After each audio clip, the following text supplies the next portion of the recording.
What will happen when you read your Bible and pray daily, slowly and again? जब आप परमेश्वर का वचन रोज पढ़ते हैं, रोज प्रार्थना करते हैं, बार बार प्रार्थना करते हैं, बार बार पढ़ते हैं, then what will happen?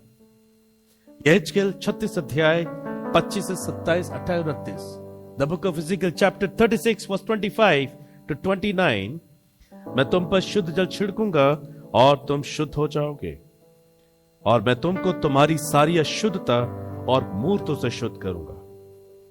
मैं तुमको नया मन दूंगा और तुम्हारे भीतर नई आत्मा उत्पन्न करूंगा। तुम्हारी देह में से पत्थर का हृदय निकालकर तुमको मांस का हृदय दूंगा, और मैं अपना आत्मा तुम्हारे भीतर देकर ऐसा करूंगा कि तुम मेरी विधियों पर चलोगे और मेरे नियमों को मानकर उनके अनुसार करोगे। तुम उस देश में बसोगे जब मैंने तुम्हारे पितरों को दिया था, और तुम मेरी प्रजा ठहरोगे और मैं तुम्हारा परमेश्वर ठहरूंगा। और मैं तुमको तुम्हारी सारी अशुद्धता से छुड़ाऊंगा और अन्न उपजने की आज्ञा देकर उसे बढ़ाऊंगा, और तुम्हारे बीच अकाल ना डालूंगा। जब आप परमेश्वर का वचन पढ़ते हैं, मनन करते हैं, रोज करते हैं, प्रार्थना करते हैं, तब परमेश्वर की क्लेंजिंग पावर आपको साफ करने लग जाती है। क्या कहा? शुद्ध जल छिड़कूंगा। क्या हो जाओगे? शुद्ध हो जाओगे।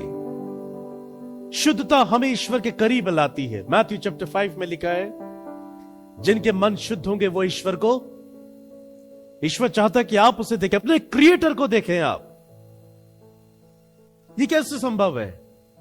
जब ईश्वर आपको साफ करेगा।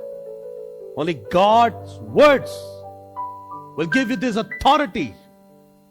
ईश्वर का वचन ही आपको यह अधिकार देगा कि ईश्वर आप पर शुद्ध जल छिड़के और आप शुद्ध होंगे सारी अशुद्धता से। एक नया मन। मैंने क्या पढ़ा था? परमेश्वर का वचन हमारे मन को नया करता है। तो ईश्वर आपको एक नया मन देगा। आपकी देह में से पत्थर का हृदय निकालकर, जो हृदय कठोर है, जिस हृदय से बुरी बुरी बातें निकलती हैं, बुराइयां निकलती हैं, झूठ निकलता है, वासना निकलती है, एक दूसरे की हानि निकलती है, वो पत्थर का सख्त हृदय परमेश्वर कहता है मैं निकाल दूंगा और नया मांस का हृदय दूंगा। मैं अपना आत्मा तुम्हारे भीतर देकर ऐसा तुम्हें बना दूंगा, ऐसा कर दूंगा कि तुम मेरी प्रत्येक नियम, विधियों और चेतावनियों को मानकर उसका पालन करने लगोगे। देखो ये आंसर है। मैं प्रभु के संग नहीं चल पाता, आप बाइबल नहीं पढ़ते। मैं प्रभु की आज्ञा का पालन नहीं कर पाता, आप बाइबल नहीं पढ़ते।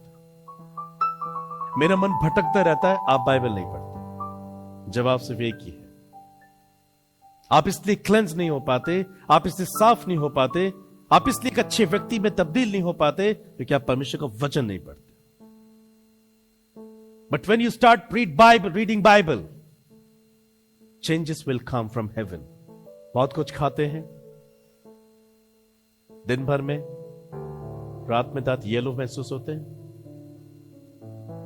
ब्रश लेते हैं, ब्रश में एक पेस्ट होता है, उस पेस्ट के अंदर ही सब कुछ है, बस कि जब आप उसे यूज करेंगे तो सारा पीलापन, कैविटी एंड ऑल बाहर आ जाएगा। कितना फ्रेश हो जाता है फिर इसके बाद मुंह। ईश्वर आपको इसे केमिकल से ऐसा धो देता है कि सारी गंदगी, सारी बुराइयां बाहर हो जाती है और एकदम रिफ्रेश हो जाता है।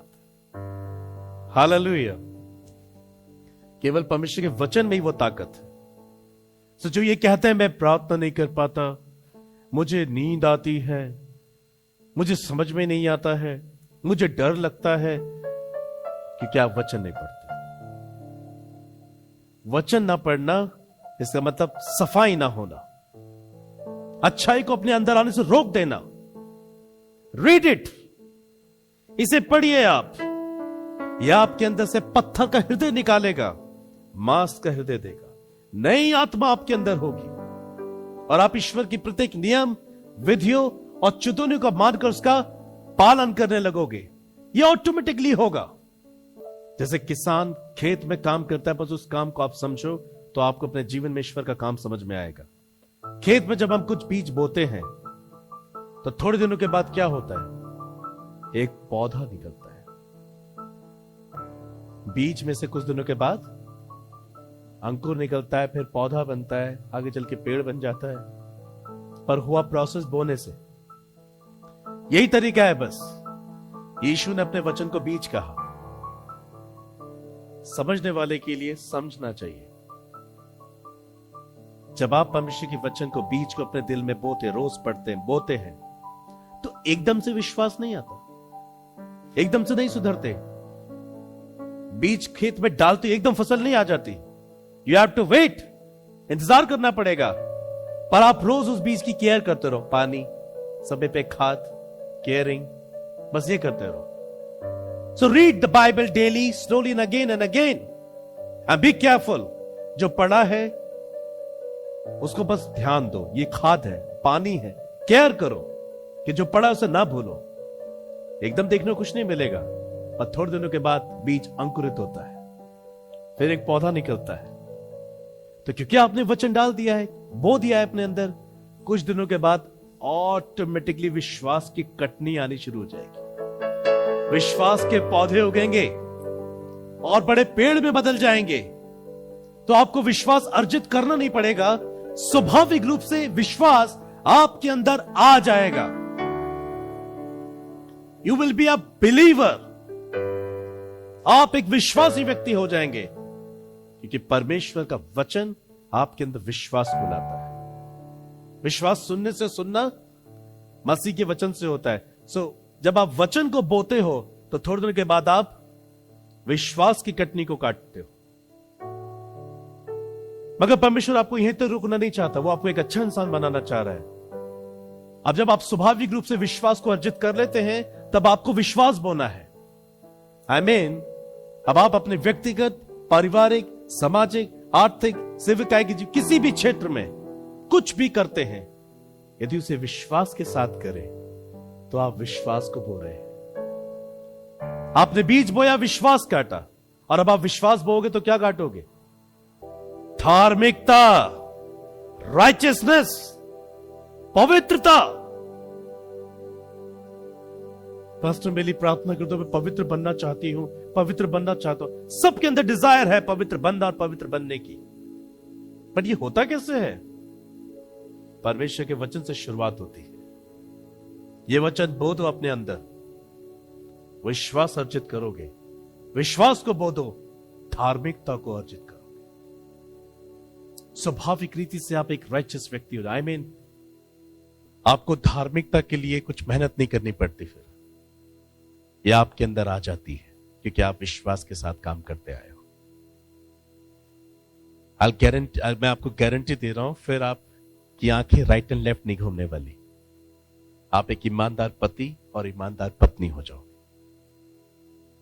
आई गारंटी यू कि आपके कान कोई अशुद्ध, ओछी और गंदी बात को नहीं सुन पाएंगे। आपकी जबान से कोई भी अशुद्ध बकवास नहीं निकलेगी, झूठ नहीं निकलेगा, अश्लील बातें नहीं निकलेंगी। जैसे लिखा है, कोई गंदी बात तुम्हारे मुंह से ना निकलने पाए। ये तभी संभव है जब ईश्वर का वचन आपके अंदर भरा हुआ। मैं कई प्रेयर मीटिंग्स के टाइम पर, कई क्रूसेड्स के वक्त में लोगों से मिला हूं। मैं उनसे पूछता हूं कि जो कुछ आप सुनते हो, क्या उसको जिनमें अप्लाई करते हो? हाँ पास्टर, हम कोशिश तो करते हैं, पर आपको तो पता है संसार में है तो कुछ ना कुछ तो निकल ही जाता है। ये निकलता कैसे कुछ ना कुछ? ये हो कैसे जाता है? क्योंकि परमेश्वर के वचन को नहीं अपने अंदर समाते, क्योंकि वो पथरीली भूमि के हृदय होते हैं कि जिसमें बीज तो बोया गया, आकाश के पक्षी आकर उसको कुछ चुग लेते हैं और चले जाते हैं, क्योंकि उन्होंने अपने अंदर इसको जगह नहीं दी। परमेश्वर का वचन आपको धर्मी बनाने में बहुत सक्रिय रूप से काम करता है, पर हम परमेश्वर के वचन को ही नहीं पढ़ना चाहते। अन्य जातियों के समान जीवन मत जियो कि मेरे मन में तो है ना ईश्वर, मुझे बाइबल पढ़ के क्या मिलेगा? मेरे मन में है ना प्रभु, मैं प्रभु का इकरार तो कर रहा हूं। नो, आप नहीं बदल पाओगे, आप नहीं सेव कर पाओगे अपने आप को। आपको अपनी सारी अशुद्धता से आजादी चाहिए, हर बुराई से आजादी चाहिए। आपको एक अच्छा व्यक्तित्व प्राप्त करना है, अच्छा व्यक्ति बनना है, तो आप इसे खुद से नहीं कर सकते, कोई और इंसान इसे आपके लिए नहीं कर सकता, केवल परमेश्वर का वचन इसको आपके लिए कर सकता है।